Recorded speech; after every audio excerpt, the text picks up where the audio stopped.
This program contains graphic violence and sexual situations. Viewer discretion is advised. A shocking double murder stuns a close-knit community. It was a high society murder. It never dawned on me that there would be anything as horrific as shooting both of them. The victims, handsome, high-powered malpractice attorney Dan Broderick and his beautiful new bride, Linda. There is never any question as to who committed the murders. I lost it! Broderick's ex-wife is the classic definition of a woman scorned. Yes, she killed her ex-husband and his new wife. But did they drive her to do it? A media firestorm erupts around this volatile, vengeful personality that the entire nation soon comes to know as Angry Betty. Some young slut is more important than all of that! She had endured a messy divorce and custody battle and experienced the humiliation of a publicly flaunted extramarital affair. She's falling apart at that point, and people are seeing that.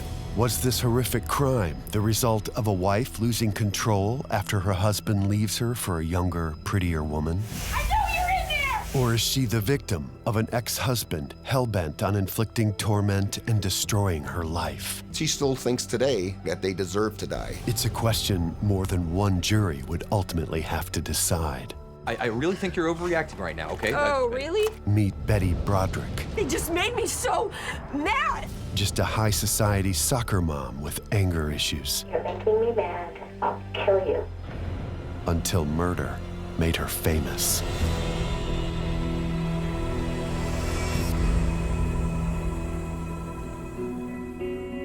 When a 41-year-old mother guns down the father of her children and his new wife, an enraptured media dubs her Angry Betty. It's human drama, and it grabbed people. Several books have been written. Hollywood did 2 movies. Betty Broderick's first defense attorney actually had to hire a PR firm because he couldn't handle all the calls from the media. The dramatic trials of Betty Broderick grabbed the public's interest and play out live on court TV for all of America to see. Just, I moved, they moved, the gun went off, and it was that fast.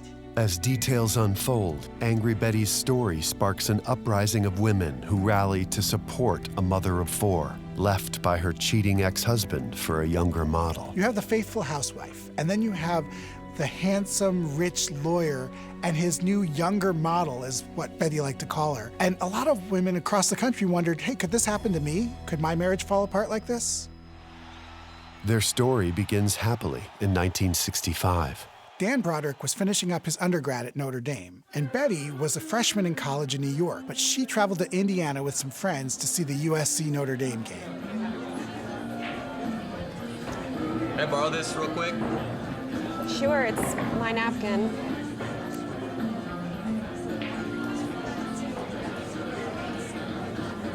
D.N.T. Broderick III. What does MDA stand for? Medical doctor almost. Almost. Dan was a charming guy, and he said that the A stood for almost, as in almost a doctor, and Betty ate it up. Catholic school, huh? Yes, in the Bronx. And a model. That's got moxie. More than you know, yeah. Yeah. You know, I'm going to medical school at Cornell next fall. Could be dangerously close to you. Not as close as you'd like to be. Can you do anything to change that? According to Betty, on the night that they met, she heard that he had told a friend that she was the woman that he was going to marry. So I guess you could say this was love at first sight.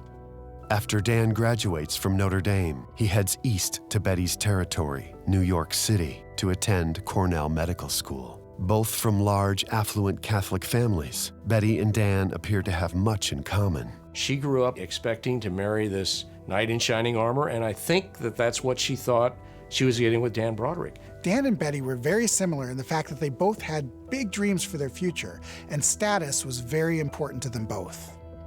In 1969, Betty and Dan marry in a lavish affair. Betty said that she was expected to fulfill the traditional role of a wife, so much so that Dan let the maids go on their honeymoon so that Betty could take over the cooking and cleaning.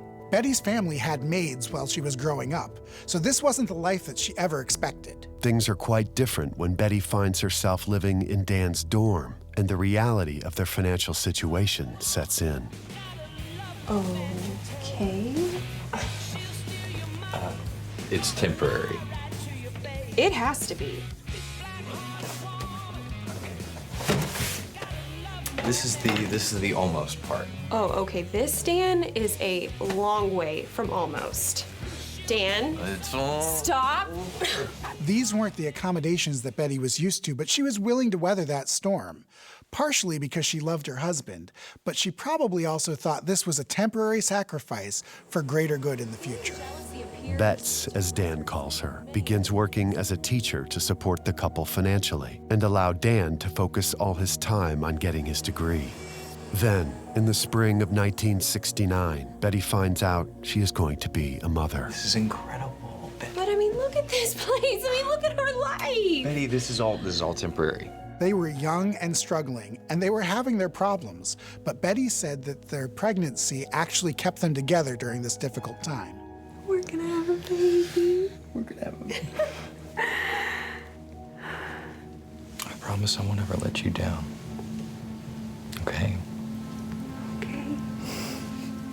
As the sole breadwinner, Betty isn't afforded the luxury to stay home and prepare for the birth of their child. When will you stop working? The day she pops out. About a year after they were married, baby Kimberly was born in 1970.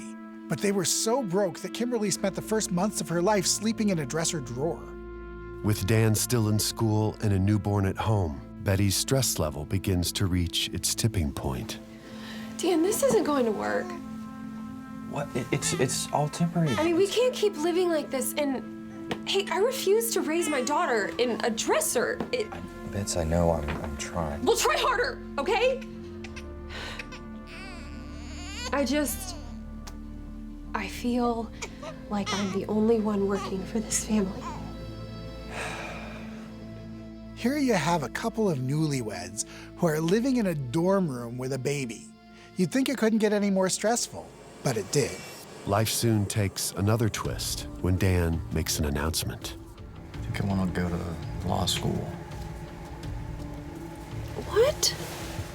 Yeah, okay, just hear me out. I think I could provide a better living for us as a medical malpractice lawyer. Besides, doctors are getting sued all the time, and I just think that's our best option. I agree. You do? Yeah. Really? Good thinking, Dr. Broderick. Betty backs Dan completely. He moves the family to Boston and focuses on his seemingly never-ending education. They realized, okay, this is a great chance for him. The plan was work for a big firm and then go out on your own. It was always going to be the Dan Broderick show. But Dan's mounting student loans force Betty to continue working various jobs to keep the family afloat financially. Betty is still the breadwinner, and even though she's pregnant with her second child, she's having to take on additional jobs like babysitting for other families just to make ends meet. And often through that period of time, it was expected that she would be doing the child care plus the work that she was doing. But she always looked at that as a sacrifice that was well worth it given the projection of what they were going to do. In 1973, the family has a reason to celebrate when Dan graduates with a Harvard Law degree. Excited to start a brand new chapter, the Broderick family goes to San Diego, where Dan's gotten a job at a prestigious law firm. Dan quickly makes his mark as San Diego's next standout medical malpractice attorney. He may look like a kid, but he's got double degrees from Harvard and Cornell. Watch out. That's true. He's coming for you. For a plaintiff's lawyer, he was well liked by everybody, and that included the defense side. He was a gentleman, he was a master of civility, he was courteous to all. But Dan increasingly neglects his family by staying at work later and later to drink and socialize with peers, leaving Betty alone, caring for two kids in their modest first home in San Diego. Hey, baby girl, come here. Oh, I missed you. Doing okay? You missed dinner again. Yeah. Hey, how about you get ready for bed? I'm going to read you a bedtime story. You know, if you're never gonna be here, Dan, you need to be making more money for us, okay? I need someone that the kids can count on. Betty was supportive, but she was no doormat.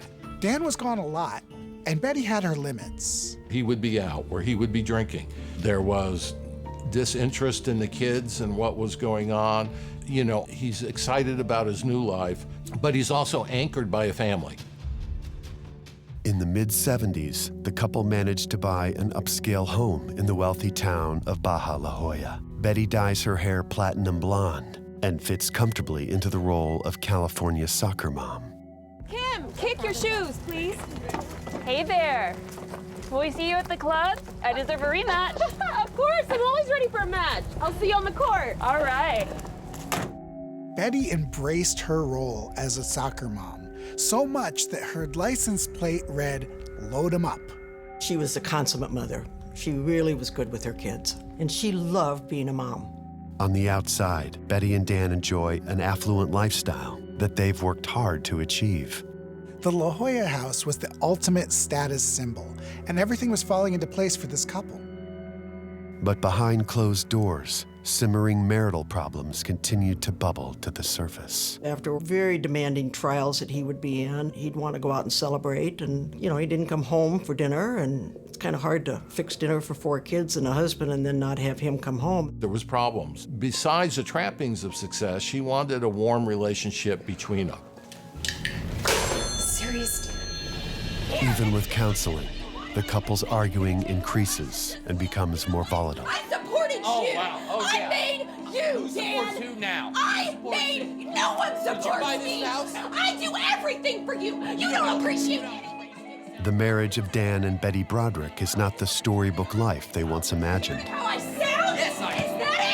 Is that it? Even though they tried to put up a good front, the cracks in Dan and Betty's marriage were starting to show. Dan became consumed with his work, and it is consuming.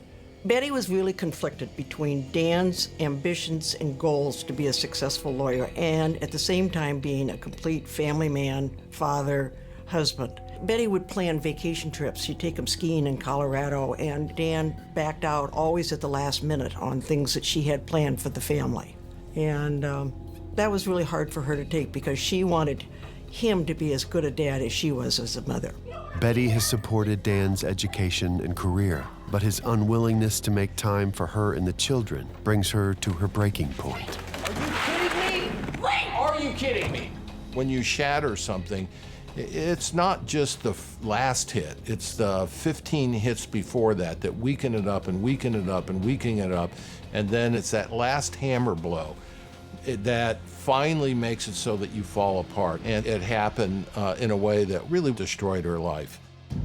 It's the winter of 1982, and Dan Broderick meets a 21-year-old receptionist who will unknowingly find herself the target of Betty's wrath. Yeah, Linda is pretty. If by pretty you mean drop dead gorgeous, then yeah, she's pretty. That had to sting a little bit because Linda was a younger version of Betty. It was uncanny how much they looked alike. We discovered photographs of Betty Broderick when she was younger, and Linda could have been Betty's sister. They looked so much alike. Linda was a pool receptionist, so she did admin work and answered phones for everybody in the firm. So, how are you liking it? It's been really wonderful. Good. How would you feel about getting out of the reception pool and being my personal assistant? I'd say, what can I do for you, sir? At first, Betty was thrilled that Dan had hired somebody to help him out in the office. Maybe he'd have more time for everybody at home. But then, when Betty found out who he hired, she was furious. And in the coming months, friends spot Dan with Linda all around town. There were people in the community who would say that they had observed Linda and Dan walking across the street downtown holding hands. Well, when you're married and have 4 children, that's not exactly appropriate. It was very strongly rumored that there was an extramarital affair taking place. Everyone has left for the day. Really? Mr. Broderick, do you need anything else from me? Yeah, I could think of a couple things, actually.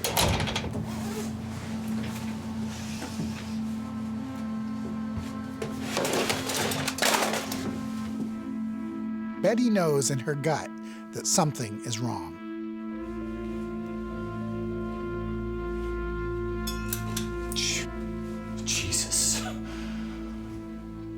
Betty, what are you doing? It's your assistant, isn't it? You're sleeping with her? Honey, there's nobody else, okay? I mean, I wouldn't blame you, Dan. We've been miserable for years. She's pretty. He still is not being honest with her, and he's telling her she's crazy. Look at me, Bets. You are the only one. You're the mother of my children. I love you, okay? So let's stop the crazy talk and the... let's just go to sleep, all right? Without proof of an affair, Betty chalks up Dan's behavior to a midlife crisis. On Dan's birthday, Betty decides to take him out for lunch.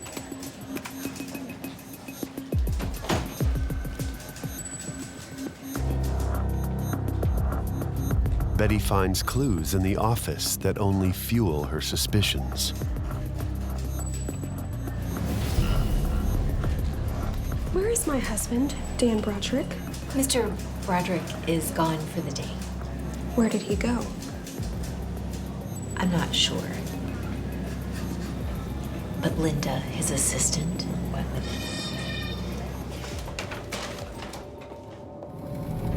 Betty was pissed.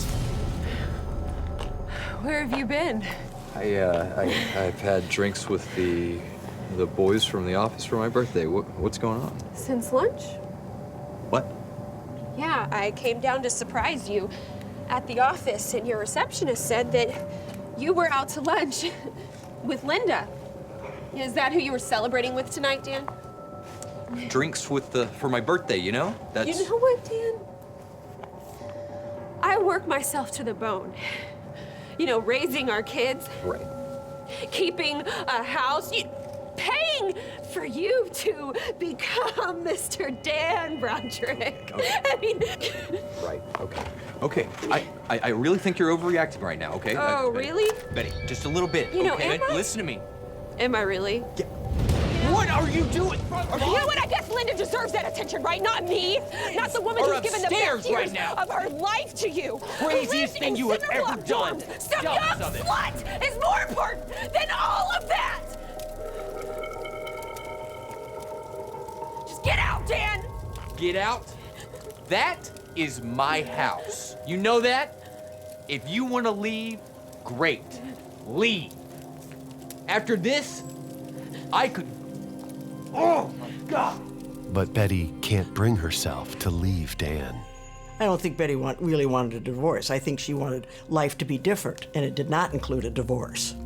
Things gradually cool down, and the Brodericks even decide to remodel their home. While it is being worked on, they rent a house where they spend Christmas together. I have one for Mom. Well, thank you, Dan.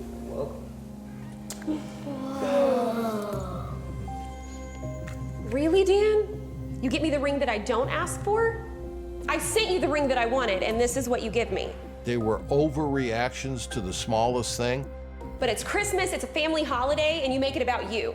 To Betty, this is just another example of the widening gulf between her and Dan.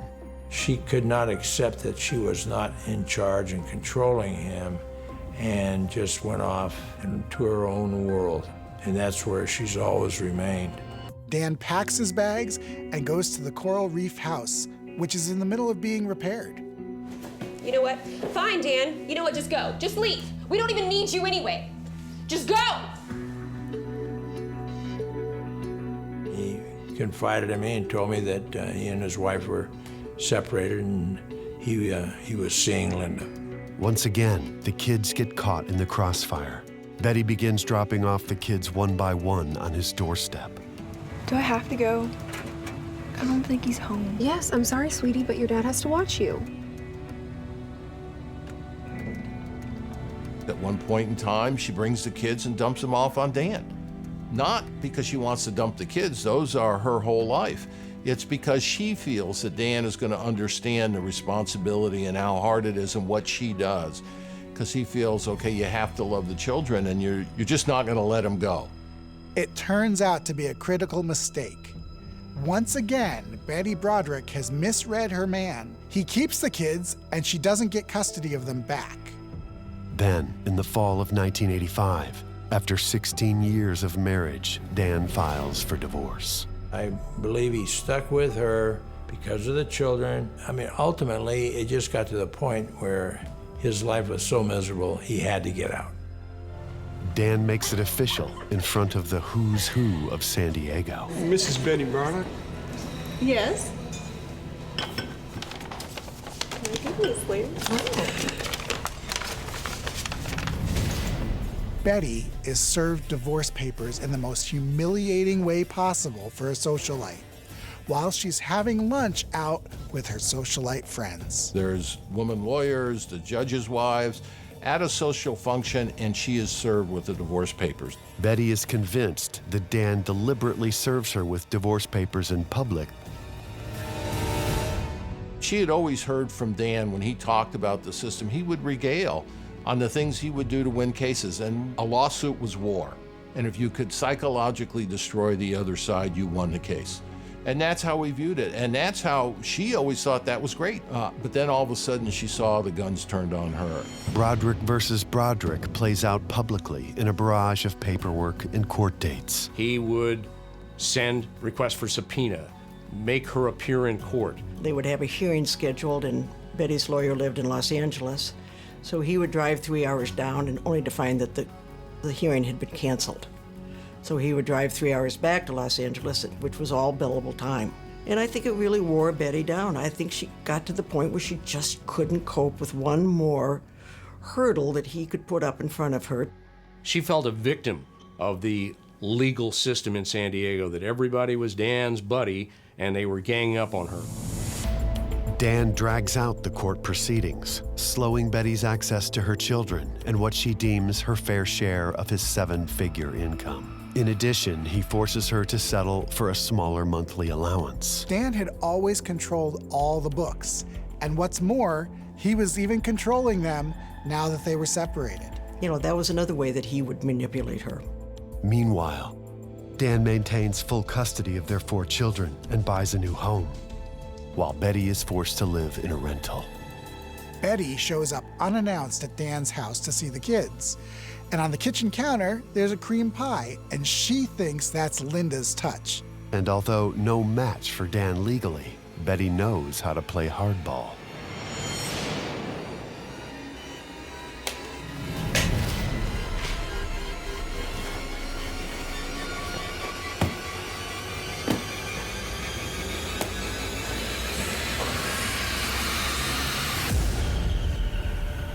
Mom, we're ready.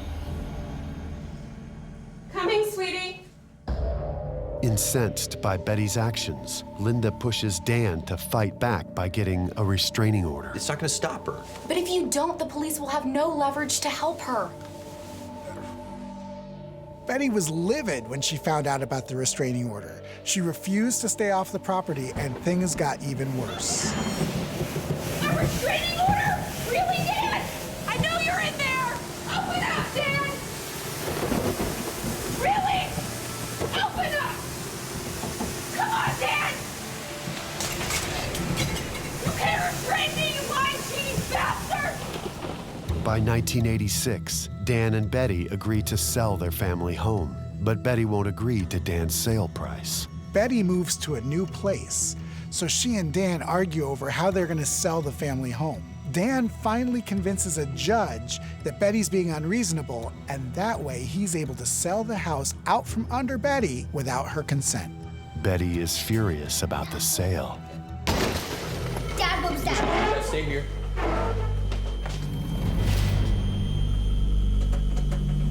Caleb, what are you doing? What are you doing? Get Get your hands! Don't touch me! Get your hands off me! Get your hands! Don't touch me! You think you can keep my kids from me? Back off. You can't keep me from my children! Get off me, Dad! right now. Get off me! What is wrong with you? Get in! What's wrong with you? I want my children! Nobody found that she was insane at the time, but they did find that there was a lot of things that were going on. So she drove her Suburban through the front door. And it was obviously something that was, a desperate cry. It's to get someone's attention. Betty is arrested for violating her restraining order and Dan commits her to a mental facility for a 72-hour observation. Won't stop me! Mommy's okay, sweetie! Mommy loves you! This won't stop me, Dad! She's falling apart at that point, and people are seeing that. She is gaining weight. She's becoming sloppier in her dress. Everyone can see it's taking a psychological toll. Meanwhile, the 4 Broderick children are caught in this tangled web between these 3 people, Dan and Linda and Betty. Betty knows that Linda's part of her kids' lives at this point, but she just can't control herself. Linda's voice is now on Dan's home answering machine, and this provokes Betty. Not at the table. You know better. Watch it, Dan. What's your question? What's this we can't come to the phone shit? You're not supposed to come to the phone at the house. You're supposed to him at the house and answer the phone at the office. That's right, guys. Dan has taken on this role of being a controlling parent to his ex-wife. Every time that Betty swears, he takes money away from her $16,000 a month support check. Oh, $100 for a potty mouth? $1,000 for taking my boys without asking you. I hope you rot in hell, you disgusting piece of filth. I think they got to the point where they couldn't talk to each other. And this is when he instituted the fine system for every naughty word that she said. And I mean, that's pretty childlike, to fine your wife for using a 4-letter word. So sometimes at the end of a month, she was $5,000 in debt because a court allowed him to treat her like a little kid. But Dan and Betty aren't the only ones behaving badly.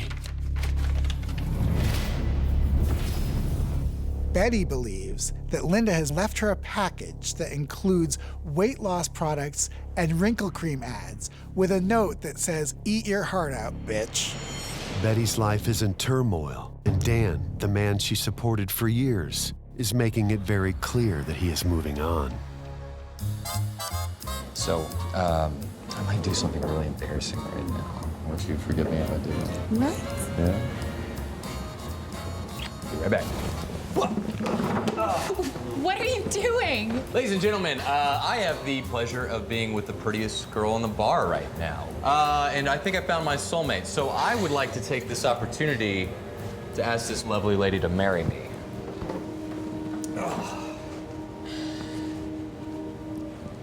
Make me the happiest man in the world and become my wife. Yes. Yes? Yes, of course, yes. I remember the gossip column on the front page of the paper had Dan Broderick on one knee proposing to his legal assistant, Linda Kolkena, at Dobson's, which is the premier downtown steakhouse bar. It is the place to be seen, and Dan took full advantage of that. Did they rub it in Betty's face? Probably, and she did not react well.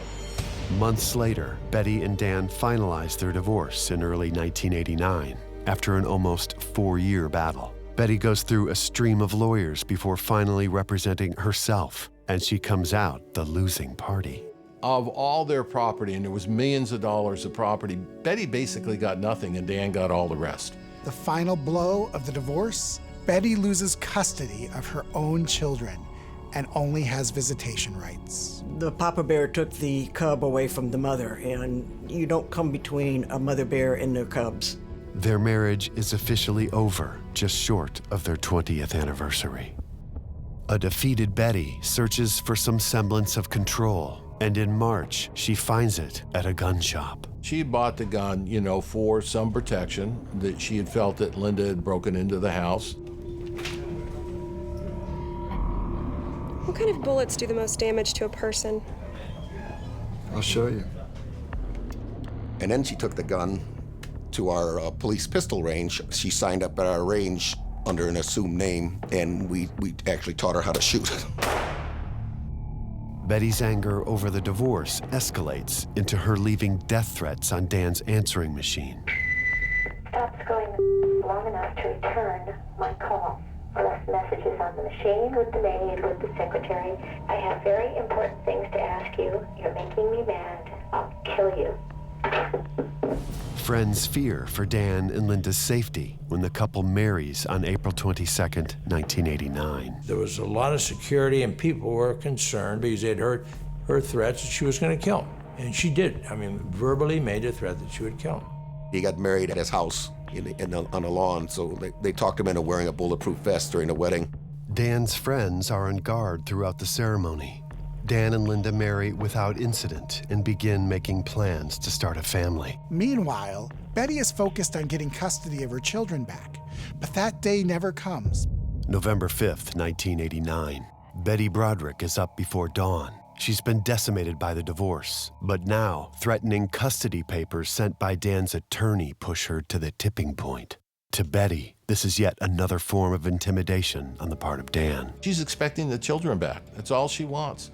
They'd already settled everything. She had admitted defeat. And then all of a sudden she gets a letter in the mail. And the letter basically says the war is going to start again and you're not going to get those kids. A short time later, she drives to Dan's house. She knows that at that point in time, it's not going to be over until Dan says it's over. Betty's frustration has now reached a level that is deadly. Her world is spinning. It won't stop. She needs an answer. She's losing her mind. Armed with a gun, Betty enters Dan and Linda's house with her daughter's key.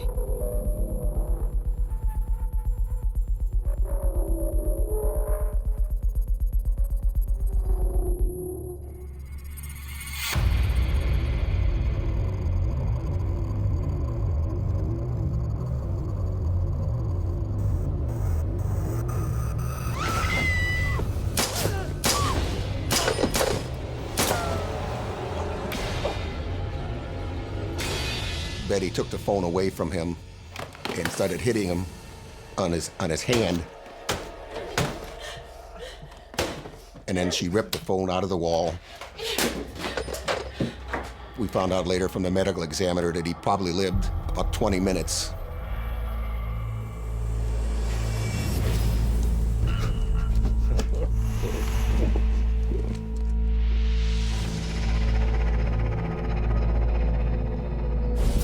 Betty flees the scene and calls her daughter, Lee. I don't think they're dead, but I lost it. Who's dead, Mom? Dan and Linda, God, they made me so mad. I don't know. I lost it in there.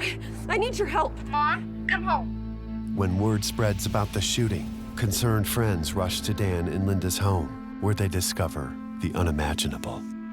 Later that day, Betty Broderick turns herself in. The double murder of 44-year-old Dan Broderick and his 28-year-old wife Linda at the hands of Dan's ex-wife Betty sends shockwaves through San Diego. Of all the things that I could have imagined Betty doing, the worst thing I could think of was that she would steal the children and go away. It never dawned on me that there would be anything as horrific as shooting both of them. Police find the murder weapon in Betty's purse. They execute a search warrant at her home where they discover an ominous manuscript she'd written about her marriage's demise. We found a book. It was a transcript that Betty had written. The title of it was What's a Nice Girl to Do? And it was basically an outline of their life, all the troubles they had and the divorce and everything. The last line of that transcript was, "The only impact I'm going to have on this man is to kill him." A judge denies bail as the media frenzy begins. It was a high society murder. Betty Broderick had smeared chocolate cake all over the bed. She had taken his clothes, doused them with gasoline, and set them afire. She later drove her SUV into the front of his house. She was angry. Betty actually had 2 trials. The first trial ended with a hung jury after 2 of the jurors wanted to go for a lesser charge. The second one, however, was broadcast live on court TV, and it became a media sensation. The courtroom was packed every day. People would stand in line in order to get a seat inside. And at times, we had to stand in line ourselves in order to get our seats. During both trials, the prosecution claims Betty is a cold-blooded killer who, motivated by hatred, money, and jealousy, planned to murder. Pointed the gun at them, and she pulled the trigger 5 times. However, the defense paints Betty as an emotionally battered woman who fires in the heat of passion after being driven to the brink by her ex-husband's betrayal and legal maneuverings, which include sole custody of their children. And he smashed that family apart. Betty takes the stand in her own defense. She felt she was the wronged woman in all this, the victim of a conspiracy in the legal community in San Diego, that she had no way out. On the witness stand, Betty talks about her efforts to save their doomed marriage. I just tried to not be old, fat, ugly, boring, and stupid. I tried to become perfect for him so he'd have nothing to complain about at all. But Betty says her efforts don't work, and Dan moves out. Only months later does he confess his affair. Now I'm standing in this house that's empty. My kids are gone. I have no money. I have no control. I mean, it's a little late to be telling me the truth. Then Betty talked about the last letter she received from Dan, which was all about the custody of the kids. Seeing the boys was going to be put off and put off and put off, and I just stood there and I felt so sorry for my boys that they were missing everything. Betty will claim she never went to Dan's house to kill. She went in basically to threaten him, to try to put an end to the animosity. I was going to ask him for the kids and to just leave me alone. And if he wouldn't agree at all, I was just going to kill myself. But she went in with a loaded gun that she had bought months before, and she goes into the house with a key that she wasn't supposed to have, goes into their bedroom, and points the gun. Betty claims she didn't purposely aim and doesn't remember actually firing. I remember the noise of the gun 5 times. The prosecution says that Dan and Linda were shot helplessly in their sleep, but Betty has a different story. They moved, and somebody screamed, "Call the police," and I said, "No!" And I just fired the gun, and this big noise went off. Prosecutor Carrie Wells grills Betty during cross-examination. You shot! It all happened so fast. I'm telling you, it wasn't a thought process. Wells also paints a picture of the aftermath. What she did was to walk all the way around the bed, over to where Dan was lying, to where, as she later told someone, she could hear him gurgling in his own blood. She picked up the phone and ripped it out of the wall, literally tearing the cord in half. Betty's daughter, Lee, recalls the phone call that she got right as Betty fled the scene. She said she was in trouble and she needed my help. What else did she say? She told me that she shot my dad. She shot the son of a bitch. She said she shot the gun one time, but it fired 5 or 6 times. She didn't know what had happened because the drapes were drawn and it was completely dark. Homicide investigators counter Betty's claims that it was dark and that she didn't directly aim at anything. Tracing the path of the bullets with the laser, it showed us that it was a deliberate, well-aimed shooting, not somebody just firing a gun in a panic mode. If the crime scene doesn't sway the jury, the prosecution hopes that a taped phone call between Betty and her son Danny will. I cared about my family bad enough to put up with him, Linda, for 2 Yeah, well, if you care about your family, stop saying bad words, Mom. Danny was pleading, "Mom, please don't do this." Now, whether Dan coached him, you don't know that. It's a very sympathetic reaction you'd have to a little boy that says, "Mom, please don't do that." It's pretty powerful. I always thought with that tape, it was the very strongest evidence of how affected Betty was, that she was screaming, that she was cussing when her kids, that she couldn't even see how much she hurt them, because the kids were the things that she loved at the most. And we're never going to be able to come over there if you don't stop. And if you don't stop, it just shows me that all you care about is your money. The defense argues the case was never about dollar signs. It wasn't about money. It was about the partnership they had, what was fair. Yes, she killed her ex-husband and his new wife. But did they drive her to do it? Why can't they just leave me alone? Why can't they let me get control of my life and get my kids and just have a peaceful, normal life? They wanted to just drive me crazy. She painted herself as the wronged woman, and to an extent she was. But she also did a lot of things that came out in the trial that were just wrong. She left message after message, voicemails for the children, full of curse words, demeaning comments, The prosecution attempts to show how Betty's anger toward Dan grows over time, even at the expense of the emotional state of her kids, and that the murders were no accident. Betty never denied that she pulled the trigger, but she claimed that she never meant to kill them. We always said that she was guilty of a crime. The question is, what was that crime that she was guilty of? Betty claims she fired in a moment of panic. She said on the witness stand, Linda said something, and it was just, and fired, and she indicated she didn't really remember anything after the shooting.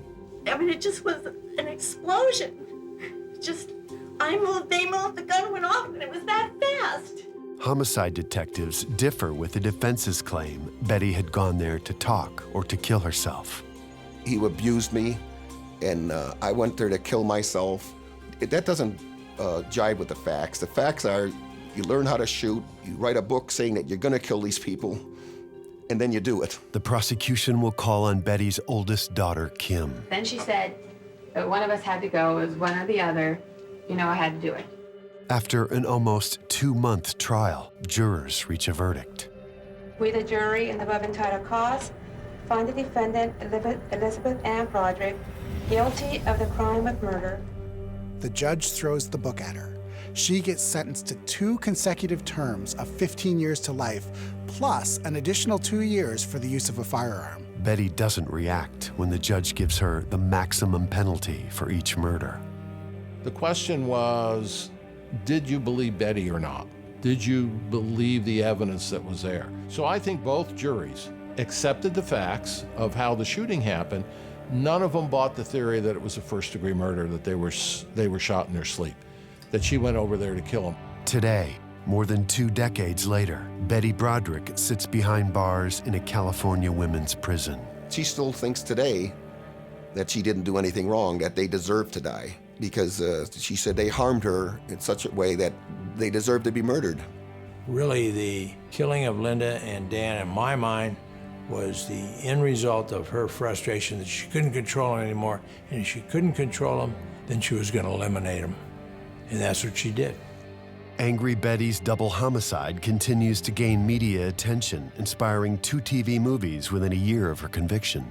There were 2 camps. There were pro-Betty camps and pro-Dan camps. There wasn't anything in between. I got phone calls throughout all the trials, and I still get phone calls from women that are going through a lot of pain, going through divorce or a separation. They either want to have contact with Betty or they want to tell the story. Oprah Winfrey interviews Betty in prison. Do you see your children? No. Because they don't come to see you? You're gonna mess up my makeup, Oprah, if you bring up the kids. Okay. By 2010, Betty's now grown children are split on whether she should be set free. At Betty's parole hearing, her son Dan still doesn't feel that she shows any remorse, even after serving 20 years. She has never apologized until today for what she's done, and has never acknowledged the pain and suffering. The parole board feels likewise, and they deny Betty's parole, citing her lack of remorse. Your heart is still bitter, you're still angry, you're showing no significant progress in evolving. But she has said she wished she hadn't done it, she would have done it differently again, and she knows it was wrong for that to happen. Betty's friends support her release and assert that she's no threat to society. I don't think Betty would ever hurt anyone again in her life, knowing what she now knows of 25 years in prison. I think she should spend the rest of her life in prison. She's still a threat to the community, and she's never shown any remorse what she did. No remorse at all. It's a divorce and murder case that strikes a chord with the public even to this day. The reason this case resonates, and especially resonates with women, is it gives voice to the fact that there's worth to what they do. There's worth to being a wife. There's worth in being a mother. There's a worth to trust. And I think that there's a lot of people that just feel that they disappear. In the end, the Betty and Dan Broderick saga is a story of unmet expectations that end in betrayal and murder. The Betty Broderick case will forever be debated, even as she spends what could be the rest of her life behind bars.